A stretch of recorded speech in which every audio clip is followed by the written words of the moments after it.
রমজান এলেই যেন উৎসবের আমেজ তৈরি হয় মুসলিম সম্প্রদায়ের মধ্যে। দিনভর রোজা রাখার পর নানা মুখরোচক খাবারের মাধ্যমে ইফতারে তৃপ্তির ঢেকুর তোলাই অনেকটা স্বাভাবিক চিত্র। তবে কুড়িগ্রামের চরাঞ্চলের অসহায় মানুষদের ক্ষেত্রে গল্পটা একটু আলাদা। বেশিরভাগ পরিবারই ইফতার সারছে পান্তা ভাত আর শাকসবজি দিয়ে। হতদরিদ্র মানুষের জন্য প্রতি বছর সরকার বিনামূল্যে চাল বিতরণ করলেও সংশ্লিষ্টরা বলছেন তা প্রয়োজনের তুলনায় একেবারেই অপ্রতুল। আগামীর অগ্রগতির ভিত্তি আনোয়ার ইস্পাত, স্ট্রংগেস্ট স্টিল সিন্স 1978।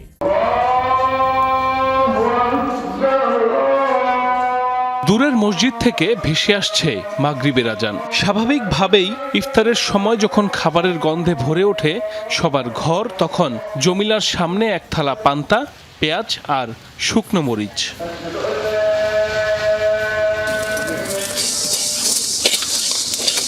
কুড়িগ্রামের বিচ্ছিন্ন কালীগঞ্জ ইউনিয়নের নামারচর গ্রামের বাসিন্দা বিধবা জমিলা।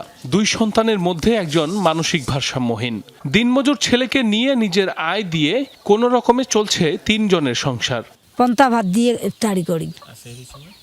খিচুড়ির সময় ডাল ভাত খাই, কচুর পাতা ভর্তা, বেগুন নাবড়া টাবড়া করি, ওগুলো দিয়ে খাই। নদ নদী বেষ্টিত এই জেলায় ছোট বড় মিলিয়ে রয়েছে প্রায় 450 চর।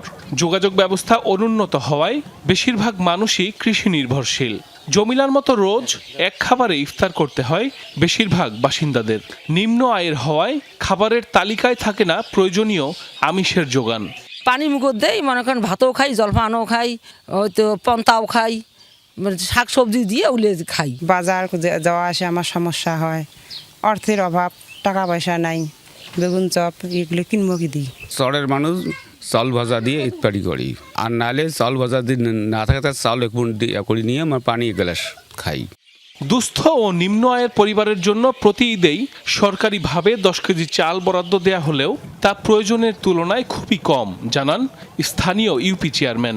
বিভিন্ন প্রতিকূলতার মধ্যে বসবাস করছে এবং এই যে বরাদ্দটা আমাদেরকে এবার দিচ্ছে, সেই বরাদ্দটা দিয়ে আমরা কভার করতে হিমশিম খাচ্ছি। মানুষের চাহিদা থাকবেই, কিন্তু এই অপ্রতুল্য হওয়ার কারণে আমরা একটু খুব সমস্যার সম্মুখীন হচ্ছে।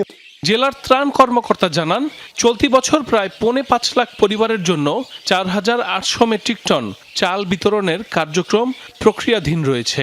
রমজান এবং ঈদুল ফিতর উপলক্ষে দুস্থ, হতদরিদ্র এবং অসহায় পরিবারদের জন্য 10 কেজি হারে প্রতি বছরের ন্যায় এবছরও বেশি বরাদ্দ এসেছে এবং ইতিমধ্যে সে বিতরণের কার্যক্রম চলছে। সাইফ আহমেদ, যমুনা নিউজ।